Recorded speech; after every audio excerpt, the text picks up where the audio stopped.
তৃতীয় শ্ৰেণীৰ পৰা দ্বাদশ শ্ৰেণীলৈকে বিজ্ঞান অংক বিষয়ক ইংৰাজী ভাষাৰে পাঠদান কৰাক লৈ কেবিনেটে লোৱা সিদ্ধান্ত প্ৰত্যাহাৰৰ দাবী খিলঞ্জীয়া জনজাতীয় সাহিত্য সভাৰ। সদৌঅসম ছাত্ৰ সন্থা, নিখিল বড়ো ছাত্ৰ সন্থাকে ধৰি জনজাতীয় খিলঞ্জীয়া সাহিত্য সভা আৰু অসম সাহিত্য সভাৰ এক গুৰুত্বপূৰ্ণ বৈঠকৰ পাছতেই এই মন্তব্য খিলঞ্জীয়া জনজাতীয় সাহিত্য সভাৰ সম্পাদক প্ৰধান কমলাকান্ত মুছাহাৰী। পাণবজাৰ হোটেল প্ৰাক কণ্টিনেণ্টত হোৱা এক বৈঠকৰ পাছতেই মন্তব্য কৰিলে সম্পাদক প্ৰধানগৰাকীয়ে। কেবিনেটৰ যি মাতৃভাষা মাধ্যম বিৰোধী সিদ্ধান্ত, এই সিদ্ধান্তসমূহ বাতিল কৰিব লাগে। যি সময়ত ভাৰতৰ মাননীয় প্ৰধানমন্ত্ৰী নৰেন্দ্ৰ মোদী ডাঙৰীয়াই ৰাষ্ট্ৰীয় শিক্ষানীতি 2020ৰ জৰিয়তে প্ৰতিটো মাতৃভাষাক শিক্ষাৰ মাধ্যম হিচাপে, প্ৰতিটো গৃহ ভাষাক প্ৰাথমিক শিক্ষাৰ মাধ্যম হিচাপে শিক্ষা গ্ৰহণ কৰাৰ অধিকাৰ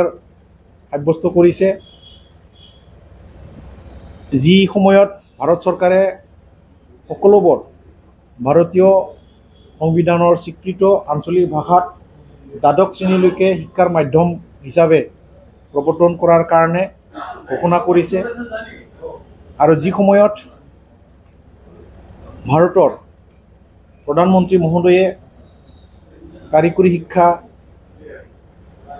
চিকিৎসা বিজ্ঞানৰ শিক্ষা পৰ্যন্ত আঞ্চলিক ভাষা দিয়াৰ কাৰণে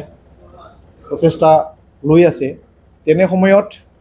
অসম চৰকাৰৰ মন্ত্ৰী পৰিষদৰ কেবিনেটত অসমৰ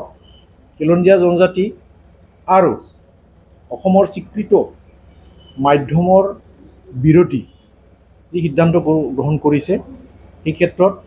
আমি অসম চৰকাৰক আহ্বান জনাইছোঁ যে তেনে মাতৃভাষা মাধ্যম বিৰোধী সিদ্ধান্ত বাতিল কৰি অসমৰ প্ৰতিটো খিলঞ্জীয়া জনজাতীয় ভাষা প্ৰাথমিক পৰ্যায়লৈকে আৰু মাধ্যমিক পৰ্যায়লৈকে যিবিলাক ভাষা শিক্ষাৰ মাধ্যম হিচাপে চলি আছে, সেই মাধ্যমৰ শিক্ষানুষ্ঠানবিলাক মাতৃভাষাৰ আদৰ্শ শিক্ষানুষ্ঠান হিচাপে গঢ় দি মাতৃভাষা শিক্ষা উন্নয়নৰ কাৰণে ব্যৱস্থা লওক। আজি অসম চৰকাৰে জিলাই জিলাই, সমষ্টিয়ে সমষ্টিয়ে যি আদৰ্শ ইংৰাজী মাধ্যমৰ বিদ্যালয় বা CBSEৰ অধীনত যি ইংৰাজী মাধ্যম প্ৰৱৰ্তন কৰিব বিচাৰিছে, তাৰ সলনি জিলাই জিলাই, সমষ্টিয়ে সমষ্টিয়ে বড়ো, অসমীয়া